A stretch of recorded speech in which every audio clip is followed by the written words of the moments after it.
I'll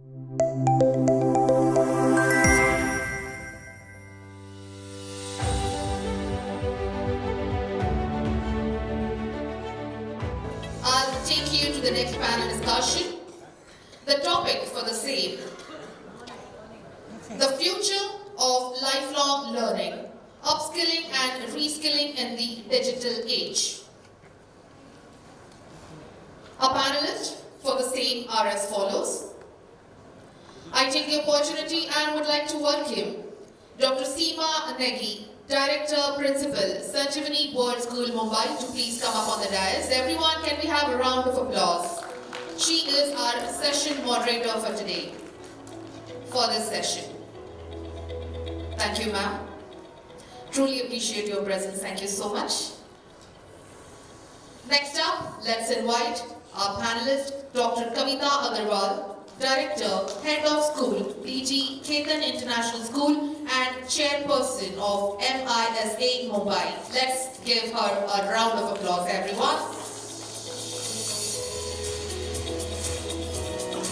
May I take the opportunity and welcome our next panelist, Mr. Mullick, Director, Singapore International School, Mumbai. I'm so sorry, that's Miss Mullick. Huge round of applause, everyone.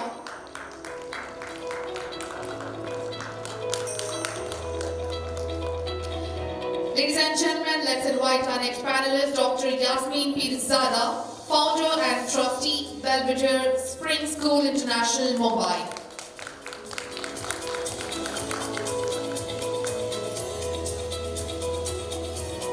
Debika, Chatterji, Director, Principal, JBCN International School, Mumbai.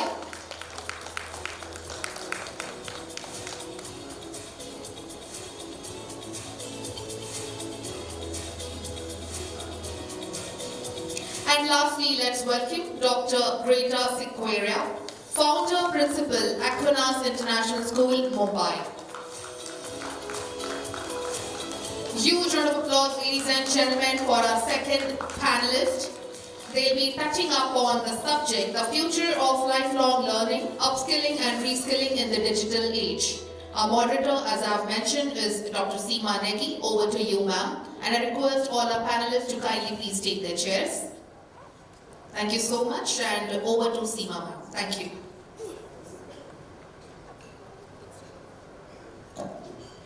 So good morning, everyone. Can we hear it loudly so that will provide us some energy to go ahead? Good morning, everyone. Good morning. So we have a wealth of knowledge sitting here with all the distinguished dignitaries from their own field, from the kind of experience they bring. So somehow when everybody was climbing up, something came to my mind was Mulgi Shikli Pragati Jali, and we can see the entire women panel here, all doing exceptionally well in their field, and I think they are the living example of reskilling and upskilling their own self, because they are the one who have changed the direction of education in their own field, in their own schools, and provided that impact to others also. So this reminds me of a quote from Rig Veda. It says, Ano Bhadra Kartavyo Yantu Vishwastaha. That means let noble thoughts come to us from all direction. So let noble thoughts come to us from all direction, and with this we start today's discussion. It's a very crucial time for human, because when we were talking about generative AI, ChatGPT or other generative AI which was generating content for us, music for us, we have seen agentic AI. So each one of us, as I said, you can have your own agent as AI doing the work for you. Maybe next time I can have my agent AI sitting and conducting the panel discussion for me, and all other AI avatars sitting and conveying the message to you. So world is moving at that speed. So the question of reskilling ourselves and becoming one with the technology becomes very easy. So I will start with you, ma'am. I think one of the most experienced person on our panel, Kavita ma'am. So Dr. Kavita ma'am, I would like to know, how can educational institutions and organizations create a culture that promotes lifelong learning as a core value? Thank you, Seema. I would like to first Good morning, everyone. Thank you for giving me an opportunity to speak in front of you. I would like to first address that what is lifelong learning and how it can be attained. Until we don't understand the meaning of lifelong learning, we can't go ahead. So, when the learning style and the teaching style matches with each other, and the child is able to attain the concept, that cannot be forgettable for him. Then it becomes a lifelong learning. Until unless he is not interested, he is not involved emotionally, he is not involved academically, intellectually, he is not involved with all his sensorial learning. Lifelong learning cannot be taken place. For an organization to create the environment for lifelong learning is a challenging task, because we are shifting from the era of the chalk talk to the digital era.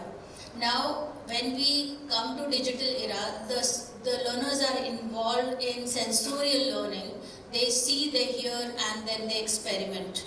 So, this particular experiential learning, which can be created in an organization for the learners by the teachers, becomes the center for lifelong learning. Now, all schools have all the facilities in the schools. They have labs, they have IGCSE labs, they have all the digital labs, everything.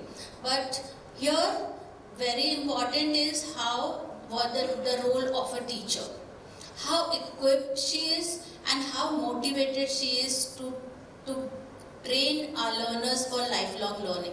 So she has to use digital learning, she has to use experiential learning. Connect with the industry is also very, very important, where the child can go experiment and learn a lot of hands-on activities. Also, research is a main component in lifelong learning. So if this kind of environment is created in an organization, and the training of the teachers appropriately, which the training imbibes the intellectual growth as well as emotional growth, which is very important, will become the center for lifelong learning. And I think everybody is trying very hard to bring this change in their own organization.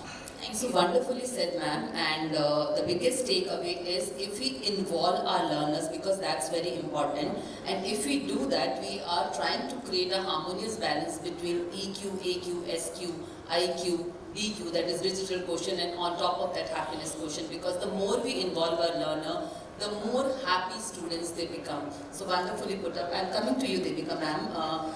The learning landscapes are changing and job markets are changing. As per the World Economic Forum report, 170 million new jobs will be created, 1,090 million jobs continue in the evolving labor market, and 92 million jobs will be displaced. That does bring a fear in the mind of youth. But when we talk about education and we talk about collaborating with industries, how do we align it, or what kind of program should be there so that the new workforce is ready for this unforeseen future? Thank you, Seema. Good morning to everybody here, and I am honored to be sitting with the stalwarts of the industry today. I would like to share a few thoughts about things that actually happen in our school, if I may. We know that we have no way of understanding what the world will look like in the next 3 months. We thought ChatGPT that came in was the best thing that ever happened to us, and now we find that China with its DeepSeek have taken over, and they have taken over in such a way that we have to figure out ways of matching up as soon as possible, because the next steps now do not happen tomorrow, they actually happen yesterday. And in a world like that, talking to children about skills obviously is very, very important.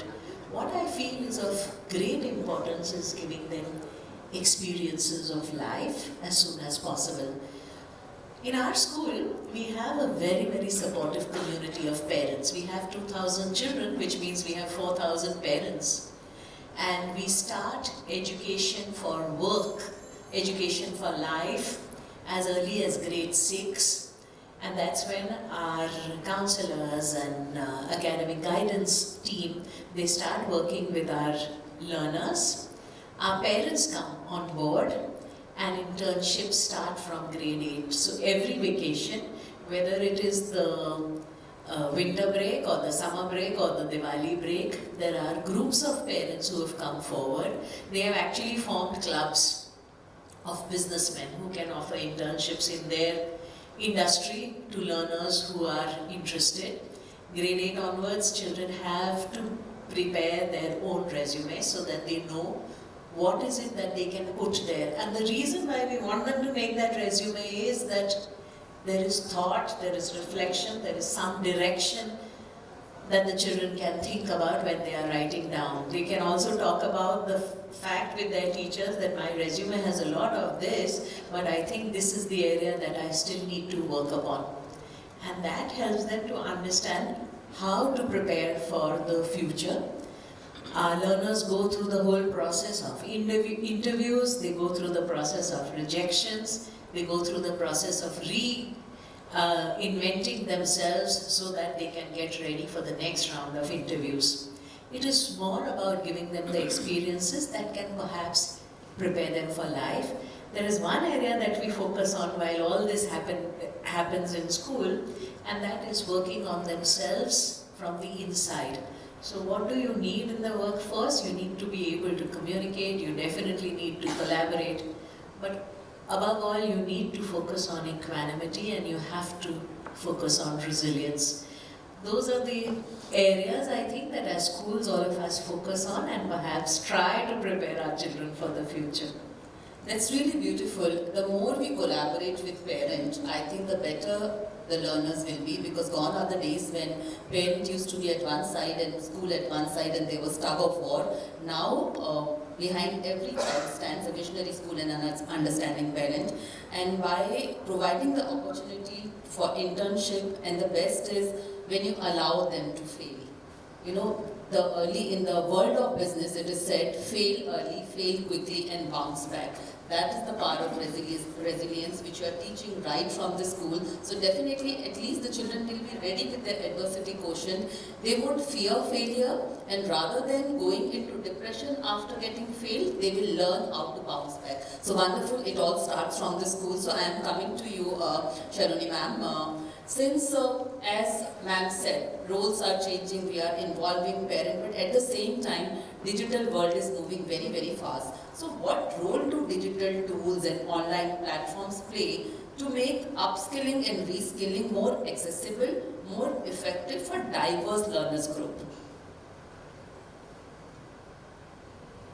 Thank you, Seema. A very warm good morning to everyone. Also, thank you to Pranali and Chandan to invite me. I feel honored and absolutely pleasure amongst all the educators and such a fantastic, distinguished panelists. So, let me start with a very simple question to all of you. Have you ever wanted to learn something that wasn't taught in your classroom? Maybe how to code a game, speak a new language, or even design a website. For many of us, our generation, the answer is yes, but we couldn't do it.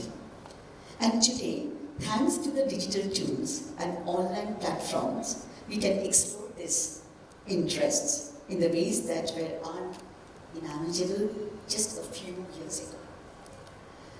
Today I want to share how digital tools are transforming learning, making upskilling and reskilling accessible and effective for students. That's what Seema ma'am just asked me. So I'm a principal director of a school for 19 years. So I want to give those examples from our school. I just changed the names, and it's very interesting, because this is the real, things happened. So Ria, a 13-year-old, and it was in, I think, grade 7, dreams of becoming an animator. And in our school, we were not giving the offer any animation classes. So that, and we are a boarding school. So that doesn't stop her. She discovers an online platform called Blender, which offers the tutorials on 3D animation. Over a few months, she not only learns the basics but creates a short film that she proudly shares with the class. And it was so good that there was some inter-school competitions and we shared that film, and it was highly praised and she got an award. So digital tools allow students like Ria to learn beyond the classroom. Platforms like YouTube, Coursera for all of us, we use Coursera for every day, or even Canva bring the world of learning to our fingertips, which we couldn't do it. And the best part, they work on our schedules, whether after school or while returning home, or whenever the students are free, whether it's a late night, early morning, during the school break, free time. These platforms are always accessible. Another story I would like to share. Arjun struggled with math, and it was very difficult to schedule the enrichment classes, or the teachers were making big long faces that it's very difficult for Arjun. We are giving time. So I told Arjun, why don't you just take help of Khan Academy? And he took the help of Khan Academy, and during his free lessons, whenever he's free, he did it, and all the problems were solved. It was, you can schedule your own way. If you are very fast, you can go. If you are slow, you can, change the pace. So in that way, it's lovely, these digital tools. And this is the beauty of the digital tools, that it adapt. Also, I would like to tell you that, why it is so, appealing to all of us, the educators. With all these, we deal with Gen Z, so we have to be very careful, and we also need to learn a lot. So let's take Arabs, I shared, somebody just shared, I would like to learn Bengali, okay. So we give in the school, French and Spanish. So this child was after my life, ma'am, please start, German, I really like it. I said, I need to understand, it's not changing your mobile, let me see your interest. So as a old, traditional, orthodox, principal, I shared, a lot of good resources, books. So he got bored, and then he said, okay, he has to, please me and all other educators. So he discovered Duolingo, and a gamified language app that uses rewards, tricks and challenges to teach languages. Within months, Arav could introduce himself fluent in German and even hold short conversations in German. He was learning without even realizing it because the process was so interactive and enjoyable. So what I could understand is, see, the examples that you're giving is, first is, I think principals always takes pride in talking about his or her children. Yes. So beautifully you presented all the examples. Definitely digital devices or tools are here to stay. They are here to help us, but at the same time, we need to be very, very cautious because technology is at the end of the day technology, and sometimes what technology is providing to children, if it is not in our control as a parent or educator, sometimes it might become very disruptive also. But very happy to know that you have creatively used it and your children are using it. Yes. So I'll come back to you again for this thing. I have to move to Gretta now. Gretta, continuing with what ma'am just now said, we are again in a world we know which is VUCA world, or which is changing, which is evolving. So we need to ensure that lifelong learning needs to be engaging. If it is not engaging, if you are not enjoying it at any point of time, then it is not relevant. Ma'am found it very engaging, so she kept on offering her students different tools. if she was not able to get the result, maybe she would have not offered that. So how do we ensure that at different stages of life, at different stages of a child's life, our life, these digital tools and the learning is very, very engaging?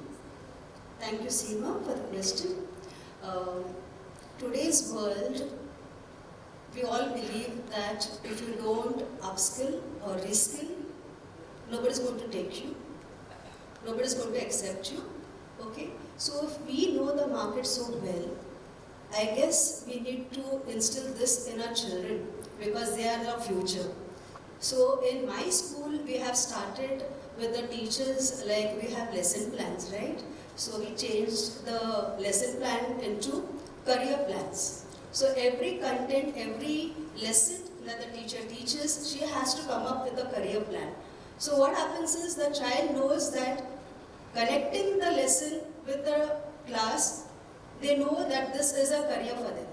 So we build on that, and we have something called as calling professionals from outside into our schools. And we had a pleasure of inviting Shreyan Daga, who is a young chap of 18 years old, and he has done a marvelous thing in his field. So, when we connect the youngsters to the younger generation, they relate, they resonate. So this is when the children gets encouraged that, okay, if this guy at this age has achieved so much, we too can achieve. And they give the tips and the children follow. Similarly, we ask the children, which career do you want to pursue? We have this in the beginning of the year. So we know that we have to chalk out different professionals to come into our school. So we have doctors with different, like orthopedic doctor, ENT doctor. We place them during the entire academic year when they can come into our school and they can give talks to the children and also give little tips to the children. So what happens, they start building up on their career. They know that, okay, what I have to do through this guidance. So we have that sort of thing, and also for the children, for the 9th graders, we have started with internships where we go to the NGOs, we go to the organization, like we have our PTA members where they themselves are professionals. So if they are bankers, if they are a CA, if they are the engineers, so what happens, these children go as an internship for 2 months into that office, and they come back, they write a report. It's a project, entire project. Because in Cambridge we have something called as research and project work. So what happened, they have the hands-on on whatever they are doing. So while coming back, they report to us that how they felt, how this internship has helped them, molded them, and also encouraged them that in future, after the 10th grade, if they want to pursue a career, how they want to pursue the career. So it's a lifelong, like stage by stage that we take the children. We have also introduced something called as bagless day, which the children enjoy it a lot. First of all, because there are no bags with them, heavy bags. So on that day, the teachers plan out such lessons where they are without the textbooks and the notebooks and totally activity based. So in that, the children learn a lot. So they are encouraged, they love learning, and they wait for these bagless days to happen. So even on those days, we call up for professionals where they come and they give a pep talk to the children, and that's how we prepare the children for lifelong. And I'll give you my own example about upskilling and reskilling. Initially, I've done my B.Ed, then I was in school and teaching, and then I need to grow, right? So I started my post-graduation, I did my M.Ed, I did my M.A. English, History, I did my management in education, then did the PhD. I did this to achieve a goal. This is what we have to do, upskilling, and then to reskill. I know that I have to change my profession from being a teacher, that I have to go to be a head. So that's how we need to do upskilling and reskilling, and also inform the children the latest trends in education, what's happening, and also the skills that are there in today's world. So thank you so much, and you were giving the example of calling a young entrepreneur to your school and exposing children to entrepreneurship at very, very early age, and it has become so imperative, and NEP also speaks about that, because having entrepreneurial mindset is not about doing business after, whenever you decide for a career choice. Even if you are a doctor or engineer, if you are having your own hospital, you need to have that mindset. So providing that mindset right from an early age is very, very essential. And since you were talking about how you keep on studying after, collecting all the degrees, and that's unbarring you. So often when I am asked about me, I always say whatever introduction people give about me, I prefer to introduce myself as I have done gliding, parasailing, tracking, you name any ING and I have done it. And I think that is what connects me more with my students rather than my all PhD and everything, because the more we are connected to this generation, the better it becomes. You go to your grade 6 to grade 9 children and sit with them for some time. After some time you will feel that you are alien because their talks are something different. So we need to understand their language. So here we all spoke about how technology is helping us. But Yasmin, your question is a little different because we have presented a very nice picture of technology. Yes, it will help us reskill, upskill, everything. But everything comes with a different end of coin also. So there might be many barriers, right? So as per you, what are the biggest barriers to lifelong learning? And how can we as policymakers, stakeholders, group of educators can make a difference, can make a team and address to these barriers? Yes, Seema, when I was hearing everything in the positive limelight, I was also wondering that I've selected a question which is, a little different, and yes, it has to be taken up. So I was chosen and I'm here in front of you talking about it. So when we talk about lifelong learners, we have a very generic view. So we forget about the different stratas of the society. The upper, the middle, the upper middle, the lower middle, and the lower strata. Also, I would say inclusivity. The inclusive children, the children who are the special kids, we call them, who need our attention. They also belong to a very special strata of the society who cannot be neglected.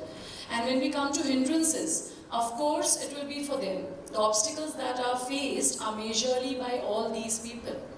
So when we talk about a digital platform and why and how, of course, when we go to a very, an elite school, we will not think about any kind of, deprivation to the child or the child getting less exposure in any way. But when you walk into a school who's catering to the middle class strata of the society or the lower middle class and having inclusive education as their policy, then you will learn about the hindrances. And the hindrance could be time constraint, it could be less of motivation, less of encouragement. Maybe these children don't have exposure to everything. Space constraint, could be they are not self-driven or self-motivated, or they do not have guardians who would give them the encouragement or the platform to take into their stride all the digital platforms that are available. So all these are the hindrances. And lot more to talk about. If you talk about hindrances, if you name them, it will be like you'll keep on going with it. Now, as educators, we have different type of learners in our classrooms. We have passive learners, active learners, kinesthetic learners. So again, there is a hindrance that different type of digital platforms of different people.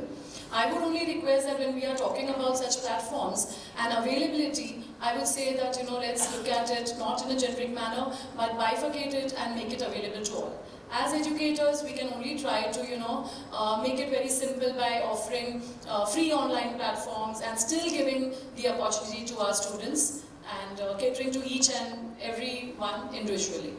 Yeah. So that is what an educator always speaks from the heart, because for us, each and every learner matters.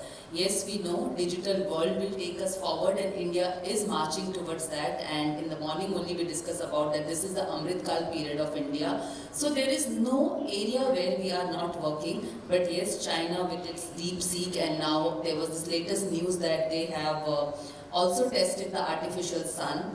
And maybe sometime in future we might not be there, but we might all have our own sun. Okay, my son is there, good morning, and I have a moon. That is how things are changing with agentic AI.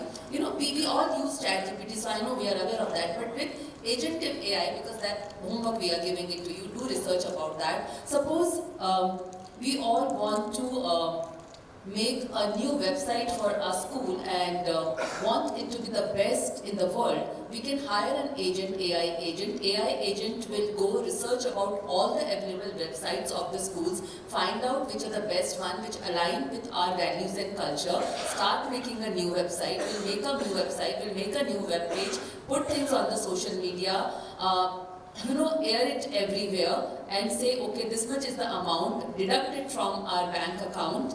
Everything will be done by that. So world is moving at that speed. So Kavita ma'am, I'm coming back to you. When the world is moving so fast, what is the advice that you would like to give to all the educators, how they can keep pace with this lifelong learning terminology? I think children are our best teachers. If I am not able to do certain things on my phone, my kid can do it within a second. So they are our best teachers. One has to be updated with the knowledge. Not only updation is enough, you need to practice it. So this is how you can keep your pace with the learners who are much, much more advanced than us. Beautifully said. The day we surrender to our children, trust me, the knowledge domains become very, very powerful, because at the end of the day, as I said, let knowledge come from all the direction, and getting it from students is so beautiful. So Yasmin, again, I'm coming to you, the same question. One piece of advice that you would like to give to the audience about how to embrace lifelong learning? For lifelong learning, I would say that as we are trying to keep abreast with technology, if we do not upgrade ourselves, we will be considered outdated. So kindly keep pace with it. So don't become outdated. Okay, I'm coming to you, Debika ma'am. Your piece of advice for the audience. For the future, my piece of advice is just go back to the past. We are in the 21st century, which means that we have more than 20 centuries worth of human understanding, human knowledge, and if we just go back to the past, we'll find all our answers for the future. And most of them lie within. The outside world is taken over by the AI. The inside of human beings still belongs to us. That's beautiful, and I often talk about that if we look back, we see that the kind of legacy we have to carry, and most of the answers we get it from the past. So beautiful. Moving ahead, coming to you, Sharonee ma'am, your piece of advice for the audience to embrace lifelong learning, followed by Gretta. Yeah, let's embrace them, they're just, fantastic. And, then we'll grow, and if we grow, and then that's the future. And, if we do not embrace them, and, if we keep close in the classrooms, then we will not grow, and if we will not grow, then we will not have a future. So let's embrace them, and let's have the fun.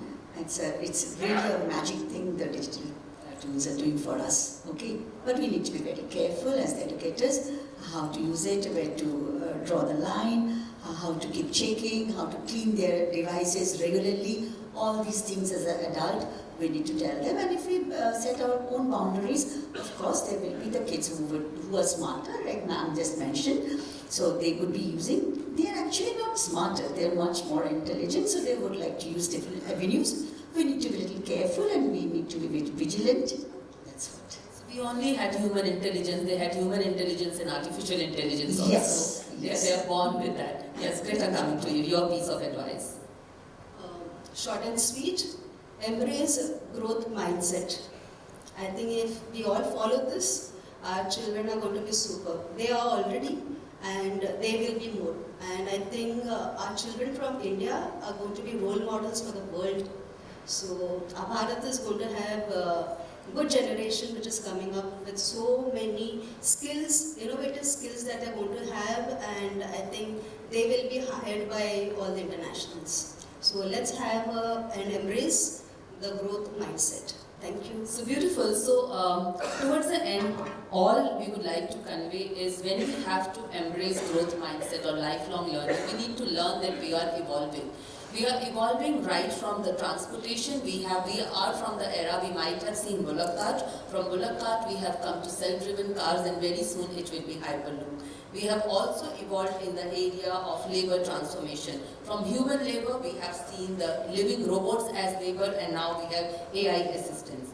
When we talk about shelter innovation, there used to be wood used for making homes, then came eco-friendly material, and now there are energy storing bricks, so that is a self-sufficient house. Then we came to the era of communication revolution. I think we all have seen that old phone. We used to dial the number. So from there we have come to smartphones. So from telegraph to internet to AI chatbots, we have seen everything.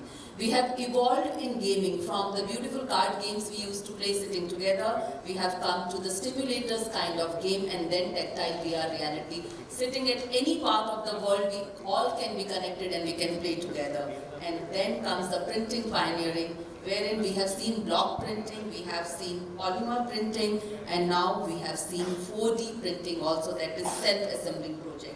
And then came the computer revolution. So the first computer was as big as the size of the room in 1940. Then we have personal computer, your PCs, coming to quantum computers, and now artificial intelligence. And we all have embraced it beautifully. And from human intelligence to artificial intelligence is a journey. The journey that we have seen, and we are a part of that. And we all have evolved. None of us had our barriers that we will not go ahead with them. I think each one of us sitting here has trained their teachers, made them understand that the more we follow the path of learning, the better human being or better teachers we become, because technology might give us information. To get the knowledge, children have to come to school. Teachers are the one who give the knowledge and convert that knowledge to wisdom. So thank you for the wealth of wisdom that we got from this panel. But before I wind up, I just want to ask one last question and one word answer you have to give me. If life gives you a chance to live one dream or, learn one skill which you always wanted to learn, what will that be? Starting from here, one skill that you want to learn. Obviously, something like dance. Oh, dance, wonderful. Yes, ma'am. I would like to deep dive into spirituality. Oh, dance, spirituality. Yes, Yasmin. Got inspired by you, scuba diving. Scuba diving, wonderful. We'll go together. Web designing. Web designing, yes. Actually, I have a phobia for water. So come for scuba diving with us. Definitely I want to get rid of this phobia and I want to pursue swimming.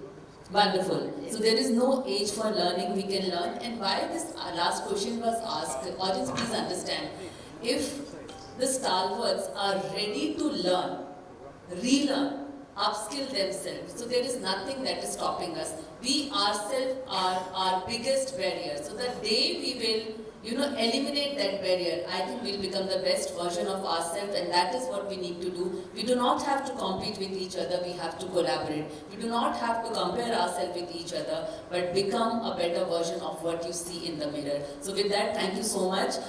This panel was so beautiful, so wonderfully the answers were there. Now I'm only opening it for audience for 2 questions. More than 2 questions we won't be able to take. Anyone who has any question? Question, suggestion, feedback? Yes, ma'am. Mic, please.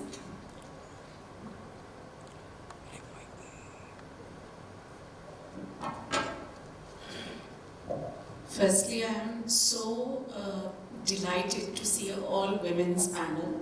I think we need more of that in more of the conferences, because that's the might and the wisdom that lies within us. And secondly, I think coming from the higher education space, one suggestion I have for both of us is that we need to find a way to bridge the gap between the schools and the higher education system. For example, in our university, we have so many, just 2 days ago, we had an open day program from our Faculty of Agriculture, where our students, we had about 1,000 school children who came to us over 3-4 hours, where our students were teaching the school children practical things in agriculture, because sometimes kids don't even know that food is grown in soil, right? They think I bought it from nature's basket. Not all, some. So I think bridging that gap, I think we can brainstorm on that, how you can come closer to us and we can come closer to you, because it is not a silo that you do something and then move, because that is the challenge today I see. In schools we have a certain approach, then in higher education we have a certain approach, and then industry is always complaining that we don't send students to them who are ready for them and they have to train all over again. So that's just an open thought and a suggestion. That's beautiful. Definitely that gap needs to be built, because we are preparing children for the future, and if that gap is not built right from the school, maybe we are not making them future ready. We have one question from there. Yes, sir. Professor Prabhatran, Vice Chancellor of DY Department, also a scientist. You talked about artificial sun, I'm one of those creators of artificial sun. But my comment was, Dr. Gretta, actually you made a comment toward the end that you want the students to be hired on international company. We should dream something else. So dream that international people are hired by Indians, that should be our dream, not the other way. Thank you. So I think, yes ma'am, you want to say something? Yes. Hello.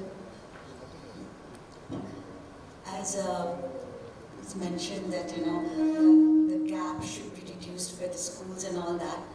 In India, actually, it is there that it's a school teachers, school principal like that. We don't get that much of I'm talking about the pan India, all schools, the elite schools and all that. There's a huge gap, higher educations are highbrow. They don't invite the schools, they don't get them like Western world. So we would like to get invitation by all these higher education bodies for various programs, so that the school kids go there, they can see. You can do some summer programs, or you can invite us, like few universities like Ashoka and all that. They do invite the school kids to see, to view how this is happening. And I'm sure if this is happening more and more with the private as well as the public universities of India, the gap will be reduced. And as rightly ma'am pointed out, it needs to be reduced.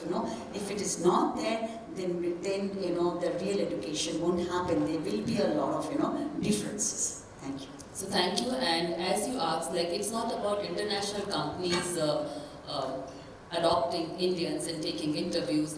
There are a lot of Indian companies which are now hiring international people, but more than that, what is very important, what everybody spoke about in doing in their school, is international mindset, global mindset, because global mindset is the key.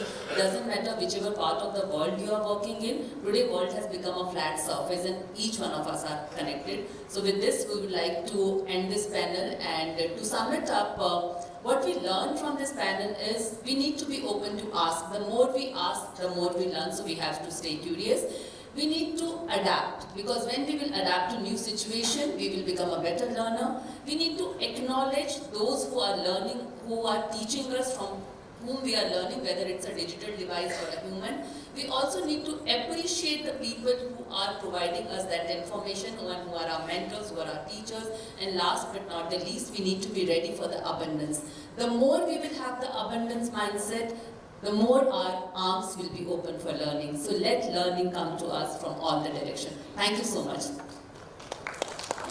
Thank you so much. Can we have a round of applause for our panelists, everyone? Come on, let me see that happen. Well, thank you very much. So hereby we presented our second panelist for you all. The women empowerment, all women in one panel. Thank you so much for enlightening the session. Ladies and gentlemen, we shall be moving further, but before that it's time for us to felicitate our panelist. I request Dr. Seema Negi ma'am to please felicitate our panelist. First up, Dr. Kavita Aggarwal. Huge round of applause, everyone. So as I told, 1A stand for acknowledgement. This will not be complete if I won't say that ma'am is a mentor, guided me from, yes, every day, I need to remind myself, because that is very, very important. Thank you so much, ma'am. Today sitting here, moderating a panel where you are sitting, it itself is the biggest honor for me. Thank you so much. Can we hear it loud, everyone? Come on.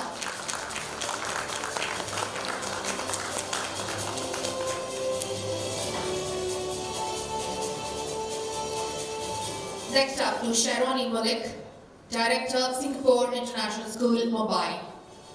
Huge round of applause, everyone.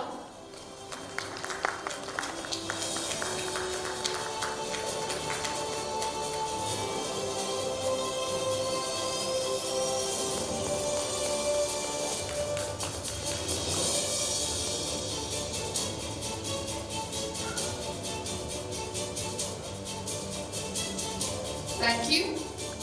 Next up, let's felicitate Dr. Yasmin Pirzada.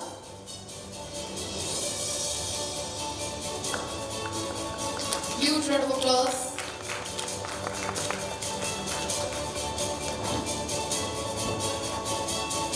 Thank you so much. Next up, let's felicitate Debika Chatterji.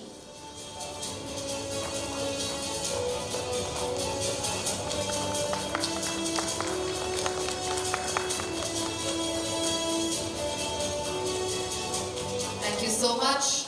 Next up, Dr. Gretta.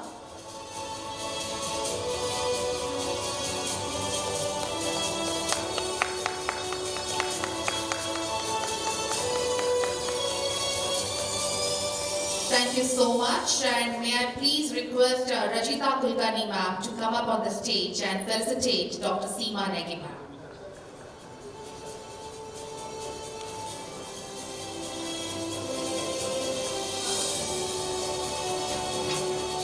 Can we bring the certificate of appreciation?